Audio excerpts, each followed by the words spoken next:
كن في الدنيا كأنك غريب أو عابر سبيل صدق رسوله النبي الكريم ونحن على ذلك لمن الشاهدين والشاكرين والحمد لله رب العالمين. محترم بزرگوں، دوستوں، رب ذوالجلال نے ہمیں پیدا کرنے کے ساتھ ساتھ ہماری زندگی کے گزارنے کے لیے طریقہ سلیقہ جو دنیاوی زندگی میں ہمیں کرنا چاہیے وہ سب باتیں آقا نامدار حضرت محمد مصطفیٰ صلی اللہ علیہ وسلم کے توسل سے ذریعے سے ہمیں سمجھایا کہ دیکھو یہ دنیا کی زندگی چند روزہ زندگی ہے.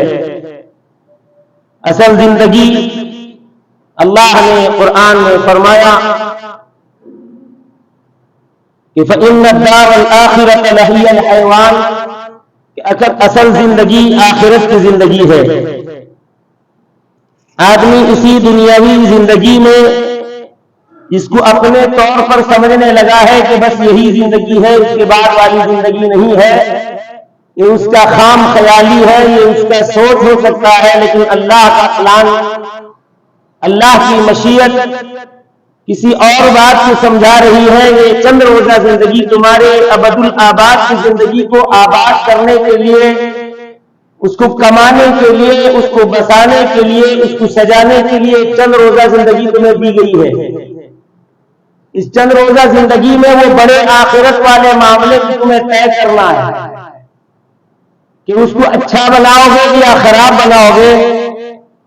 وہ باتیں رسول کریم سید عالم کے ذریعے سے اور اپنے فرمودات کے ذریعے سے اللہ نے ہمیں سمجھایا کہ دو راستے تمہارے لیے مقرر ہیں، ایک راستہ جنت کا ہے اور ایک راستہ جہنم کا ہے. میرے بندے تیرے سوچ نہیں پہنچ سکتے جو اللہ کی سوچ، اللہ کا مطلب اور منشا ہے کہ تو اپنی سوچ کو بڑی مت سمجھ، بلکہ اللہ کے بتائے باتوں کو بڑی سمجھ. اللہ کی بات کو جو عظمت دے گا، بڑا سمجھے گا، وہ اللہ کے راستے پہ چلے گا.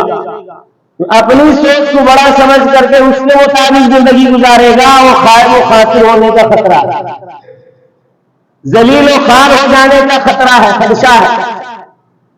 اسی لیے اللہ نے فرمایا تبارک الذی بیدہ الملک، وہ مالک و رب جس کے قبضے قدرت میں پوری کائنات ہے، پورا ملک، پوری کائنات جس کے قبضے قدرت میں ہے. وہ اللہ ہمیں سمجھا رہا ہے کہ بڑی ذات ہے، برکتوں والی ذات ہے.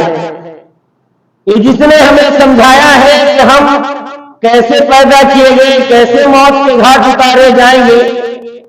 الذی خلق الموت والحیات، اسی نے موت کو بھی پیدا کیا ہے اور اسی نے حیات کو بھی پیدا کیا ہے.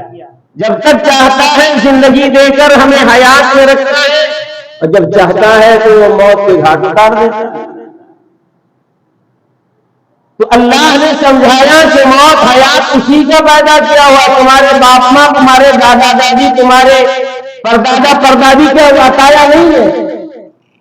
اللہ نے چاہا ہے جب تم دنیا میں آئے ہو اور کیسے بنانا، کس انداز میں بنانا، سب اللہ کے مقدرات میں، اللہ کی تقدیر میں لکھا ہوا تھا کہ یہ ایسا بنے گا، ویسا بنے گا، ویسا بنے گا.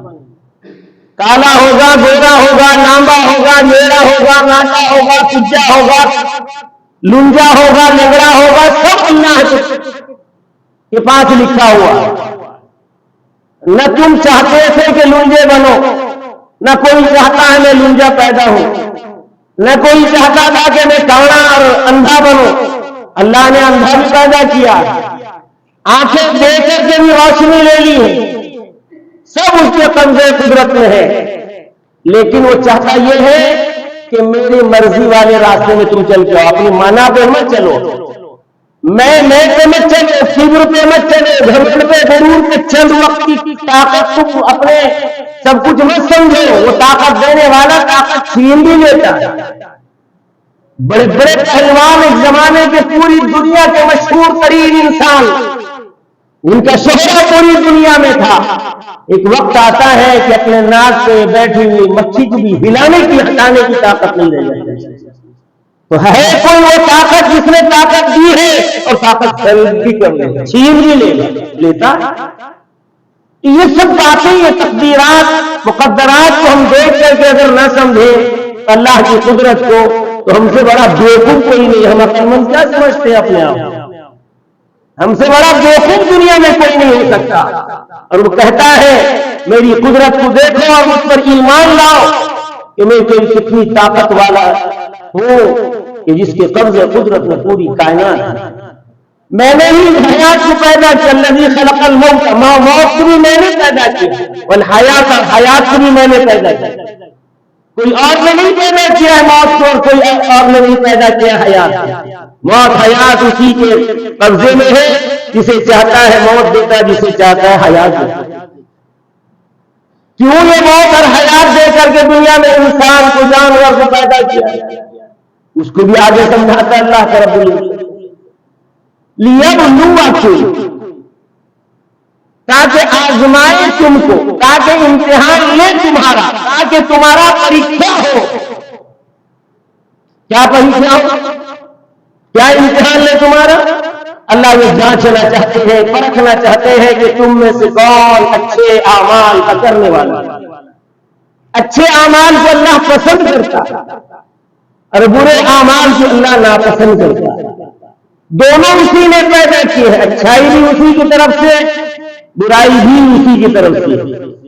اب آزمانا چاہتا ہے کہ میرا کون سا بندہ اچھائی کو اختیار کرتا ہے, کون سا بندہ برائی کو اختیار کرتا ہے. اس اختیار پر فخر ہوگی کہ جب تجھے میں نے عقل سلیم دے رکھی تھی, تو نے اچھائی کو کیوں نہیں اختیار کیا, نبی کی بات کو سیکھا کیوں نہیں, سمجھا کیوں نہیں, اس پر چلا کیوں نہیں. شیطان کی بات پر چلتا رہا, شیطان نے مجھ سے ہٹاتا رہا, تو اس بات پر چلتا رہا. میرے نبی نے, میں نے جو کچھ کہا تھا اس پر تو چلا کیوں نہیں. اپنی عقل سے رہا کہ میں ایسا کاٹ دوں گا, میں ایسا پھاڑ دوں گا, میں ایسا کر دوں گا, میں ویسا کر دوں گا. کر کے دیکھ لیا دنیا نے, فرعون نے کیا, کر کے دکھایا دنیا کو. لیکن اس کی عقل تھی,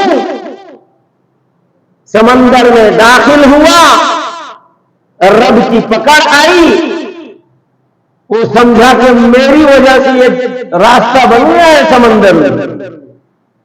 جبکہ وہ یہ نیت سے چلا تھا کہ موسیٰ کو پکڑوں گا اور اس کے تمام ساتھیوں کو پکڑ کر کے قید اور قتل کر ڈالوں گا, اس لیے کہ وہ میری ملکیت میں رہتے ہوئے میری بات میں نہ چل کر ایک الگ خدا کی بات کر رہا. میں خدا ہوں, باللہ ثم العیاذ باللہ, فرعون کہتا انا ربکم الاعلی, چھوٹا موٹا خدا بھی نہیں, سب سے بڑا خدا میں ہوں, فرعون کہتا تھا. اللہ کہتا قرآن کہتا تھا انا ربکم الاعلی, میں سب سے بڑا. اس کی میٹ کو اللہ نے کیسے ملیا میٹ کیا, آتا ہے کہ میدان تیہ سے نکلے, پیچھا کیا فرعون کی لشکر نے, حضرت موسیٰ اپنے تمام لوگوں کو, ماننے والوں کو لے کر چلے, ادھر فرعون کا لشکر پیچھے اور آگے سمندر. رب ذوالجلال کے فرستادہ پیغمبر, جلیل القدر پیغمبر حضرت موسیٰ علیہ السلام کو اللہ نے فرمایا موسیٰ کہ اپنی لاٹھی کو سمندر پہ مار, پانی پہ مار, سمندر کے اوپر مار, پھر دیکھ ہم تیرے لیے 12 قبیلے کے 12 راستے نکال. سمندر میں راستہ اللہ نے کھول دیا, دونوں سمندر کے پانی آ کر اپنے اللہ کے بتائے ہوئے جگہ پہ ٹھہر گئے. ادھر کا پانی ادھر ٹھہرا, ادھر ہچکو لے لیتا رہا, ادھر کا پانی ادھر ہچکو لے لیتا رہا, بیچ میں سمندر بنا, ایک راستہ بن گیا. حضرت موسیٰ اللہ کا شکر ادا کرتے ہوئے کہ اس رب نے مجھے اپنے پیغام پہ پہنچانے کے لیے بھیجا تھا, میں نے پہنچایا, انہوں نے قبول کرنے کے بجائے میری دشمنی پہ آ گئے, مجھے اور میرے ساتھیوں کو قتل کرنے کے درپے ہو گئے. اب اللہ نے مجھے راستہ دے دیا, نکل جاؤ. نکلتے چلے گئے, نکلتے چلے گئے, نکلتے چلے گئے. فرعون سمجھا کہ میری وجہ سے بنایا رہا. اللہ انتظار کر رہا تھا, آجا بیٹے تجھے دیتا ہوں ایک پان. آیا اندر, اسی راستے میں بھی چل پڑا, ایک تو راستہ کھول دیا ہوں میں. لہذا وہ نہیں جان سکا کہ اللہ نے موسیٰ کو پار اتارنے کا تہیہ کر لیا ہے اور میرے سرکار ہونے کا انتظام کر دیا ہے. نہیں سمجھ انا ربکم الاعلی، میں سب سے بڑا. بکری نے میں کہا ترک کٹائی سی، مینا نے میں نہ کہا بک گئی وہ 10-20. کبر مت کرو، غرور مت کرو، حمل مت کرو، اللہ کا سخت منع ہے. جہنم رسید ہونا ہے تو غرور کرو، کیونکہ اللہ کہتا ہے جو غرور کرتا ہے وہ میری چادر کو، میری عظمت کو کھینچ رہا ہے. میری شان ہے کہ میں غرور کروں، دوسرا کوئی نہیں ہے کائنات میں. لہذا جو غرور کرے گا، ایک حدیث میں فَأَصَمْتُهُ، اس کے گردن کو مروڑ کر کے جہنم میں. اور ایک حدیث میں آیا فَقَبَضْتُهُ فِي النَّارِ، میرے فرشتے اسے آندھے لٹا کر گھسیٹ کر کے جہنم میں ڈالا. اتنا خطرناک چیز ہے. فرعون نے غرور کیا، دیکھیے انجام کیا ہوا. موسیٰ کو تو اللہ نے، ان کے ماننے والوں کو تو اللہ نے سمندر کے پار کر دیا، بیچ سمندر میں پہنچا اپنے لہو لشکر کے ساتھ، جلالت شان دکھا کر کہ اب پکڑ لے تب پکڑ لے. اللہ ہی نے پکڑ لیا. وہ کیا موسیٰ کو پکڑتا، اللہ نے پکڑ لیا. مجمع البحرین، اب دونوں سمندر مل جاتے ہیں، ڈبا آن اب ایمان لاتا ہوں. رب موسیٰ و ہارون، موسیٰ و ہارون کے اللہ پر اب ایمان لاتا. اللہ کہتا اب ایمان لاتا، تو وقت گیا، وہ وقت گیا، اب نہیں. لہذا اب وہاں پر وہ سمندر میں ڈوب کر کے مرتا ہے، جہنم رسید ہوتا ہے.